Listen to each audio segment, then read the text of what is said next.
Hello, ACL. Good morning, good afternoon, good evening. I don't know what time you're going to watch this video at, but my name's Sean Cottrell. I am responsible for that massive document dump yesterday, and I'm going to continue putting more information on the ACL Uncensored page. I do really quickly want to say thanks to the admins of our page for supporting this open dialogue. I'm not trying to, like be a mean, nasty person. I feel like I'm just the person who's responsible for ripping off the Band-Aid. And so like, yeah, that's gonna hurt a little bit, but like someone's got to do it, right? And that's kind of where we are. I keep hearing that conversation, hey, let's put the shine back on the apple, right? I recognize that, but I don't want, people to be shining up a rotten, stinky apple. I'd like to have a nice shiny apple that we could all be proud of, and we could show off to others and be like, look at how awesome this is here, right? So, what I want to do over the next few days is really put together some videos to talk about the guidelines at ACL and how we're supposed to conduct our business and why I'm questioning this process, right? Like, I feel like I'm a crazy person because this doesn't make sense to me. And as I dig in deeper, it doesn't make sense for very clear reasons that I will articulate at a later point in time. So today, let's really focus on the Tellers Committee and what is the Tellers Committee? What do they do? How do they operate? And to really help understand that, let's look at some references to the Tellers Committee from earlier this year where they played a pretty pivotal role. Now, we actually had an election this year, and the Tellers Committee is responsible for collecting all those unopened ballots, counting them, reporting the outcome of that election to the president so that the president can announce the outcome of the election at the annual meeting. So if you were paying attention at the annual meeting, you saw Pat Reese and her team working very diligently. They have these solid processes that they have developed for counting these votes, and that process is approved by the board. It has to be presented 2 months prior to any of those votes. And I'm not just making this stuff up. I'm literally going to show you guys today like where this stuff is. I'm also recognizing my time. I want to try to keep these videos to about 10 to 15 minutes so I don't overwhelm anyone. But if you do have questions, ask them. Ask them on Facebook. Don't send me, you could send me personal questions, well, not personal questions, but you could send me direct, questions directly. I'd prefer it if you posted those questions on Facebook so others who might be thinking the same question but are hesitant or reluctant to ask, they can see my response. And I do want to respond to all of these because my goal is to make sure I understand and have full transparency, and I would provide that to you all as well. I'm also the newest member of ACL's legal commission. I've definitely shaken up the pot. I don't think you could really stir it. I put a lid on it, right? Almost like one of those mixology videos from the ACL Positive page. Those are awesome, by the way. I just have to say, like, the engagement with our community is fantastic. We have great people at our lake, and really at the end of the day, we all want to try to be good neighbors, right? And so that's my goal here is how can we all be good neighbors? And usually you're good neighbors if you understand what you can and you can't do, right? We know that there's these rules that we've all agreed on, right? And if we don't like them, we can vote against them. We can try to get people on our side and count against them, and then those motions will fail, right? Or we can get those rules changed, right? That's why you live in a community. If a majority of the people don't agree with the way things are being done, things should be changed. And we'll talk about that, right? I mentioned this is going to be a video about the Tellers Committee. I'm doing a time check. But I also want to talk about quorum and two-thirds vote and like a lot of other things that are happening that I'm really calling into question here. So getting back to the Tellers Committee, we see in the meeting minutes for the special meeting of the voting members, and that's that meeting that happens every month that like nothing happens at, and they're like, well, we have to have this meeting, so we're going to meet. And nothing happens. And they're like, okay, and we're going to adjourn. Like, we're not going to adjourn. We're going to, like, keep the meeting open. And so this is technically all the same meeting. Like, and that's okay under Robert's rules, is what I've been told. And it's questionable, right? Because I actually don't see where in Robert's rules that is. And actually, after talking to some experts, oh, that's weird. I was like starting to blur it. I got the 12th edition of Robert's Rules, so I could make sure I was looking at the most up-to-date version, right? A lot of this guidance I'm going to be talking about was only provided by ACL's lawyer, their attorney, Kean Costello. Keith Jones is the one who I've actually met with. So let's get into this, right? So we see that the meeting minutes say that the Tellers Commission will come in on Tuesday to verify the count and verify and count the written ballots. The results will go out Tuesday afternoon. Two-thirds affirmative votes are required to pass the bylaws. This is the one where also we didn't reach quorum as of that meeting, and I will talk about quorum, but a little bit later. So let's look at our bylaws, right? So we know the Tellers Committee is a thing. Well, what the heck do they do, right? So if we actually look at the most recent version of our bylaws, and I'm getting these from ACL's website, and I'll show you right now. You go to the ACL website, you go to governance, and you click on these governing documents.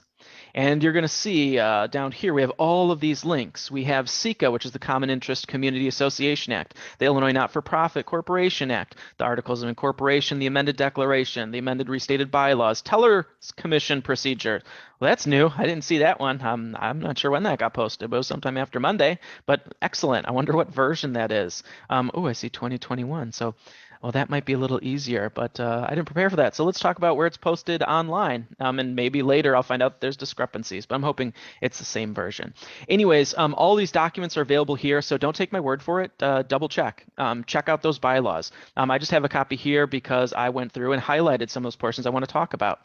So the Tellers Committee guidelines in the definitions section, Article 1 of the amended and restated bylaws. Now, this is that document that was voted on earlier this year, and it passed, but it hasn't been made official yet. And I've asked for some clarification. You might have seen that Facebook post.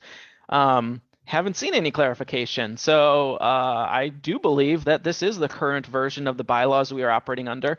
I have asked ACL attorney if we are actually operating under the other version of the bylaws, and I have not received indication as such. So in the definitions, it says Tellers Committee guidelines shall mean the written procedure adopted by the Tellers Committee and approved by the board prior to the annual meeting that shall be followed by the Tellers Committee when it counts all written ballots cast on all matters during that year.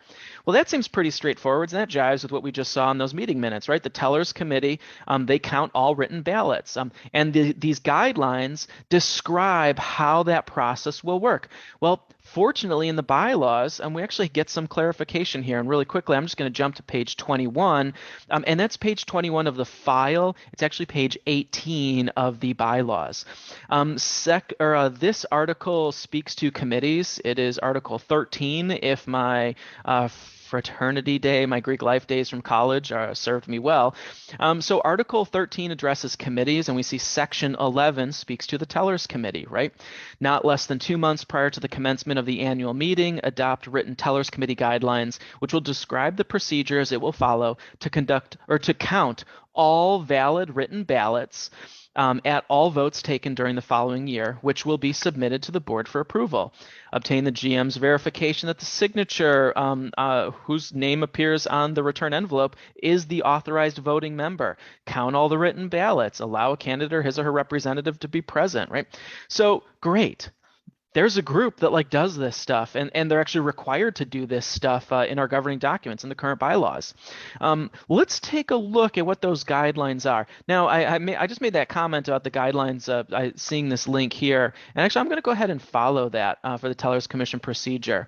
It looks like it's the same. Yeah, it looks like it's the 21 version. So there's also another copy of this on the Commission's committees page.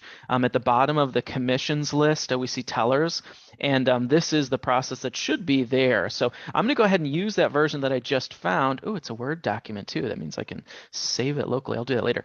When we look at this document, there's a few areas I want to draw your attention to. One is in these guidelines and the requirements. Number 1, association attorney shall be present at all ballot counting. Well, we know for the amended declarations that we've been getting an updated count on the yeas and nays monthly. Wow, that means that attorney has come out to our association every month, every time those ballots are recounted. And that's only for however many more ballots got counted. Or is it? Wait a minute. One of the things I didn't talk about making a video on is this never-ending process. Actually didn't make a note. Never-ending story. That would be like a great way to coin this series, right? So we talked about number 1, the association attorney shall be present for the count of all votes, right? All ballot counting.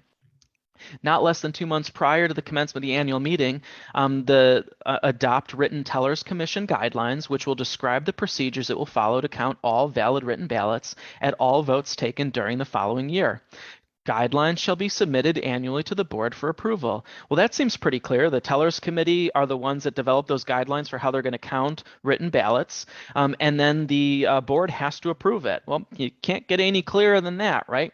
So let's look at some of the duties of some of the individuals who are involved in this process, right? We know that the general manager has some duties and responsibilities, and the Tellers Commission has some duties. But this is where I see some of those big discrepancies, and which also now causes me to question the conduct of the vote on the bylaws that we've already passed. And you're going to see quite clearly why I'm now calling that vote into question as well.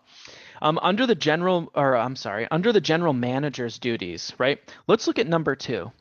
The GM shall place all unopened return ballots in a secure lockbox until the day of the meeting at which the written ballots are to be counted, and shall then deliver the return envelopes unopened to the Tellers Commission on the date set for the votes to be counted.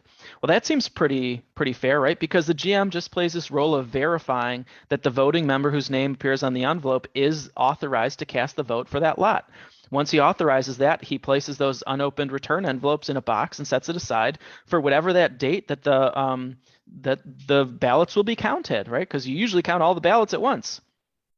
Now let's look at the role of the Teller Commission, right? Their specific duties, and particularly I'm only calling out the ones that I question here.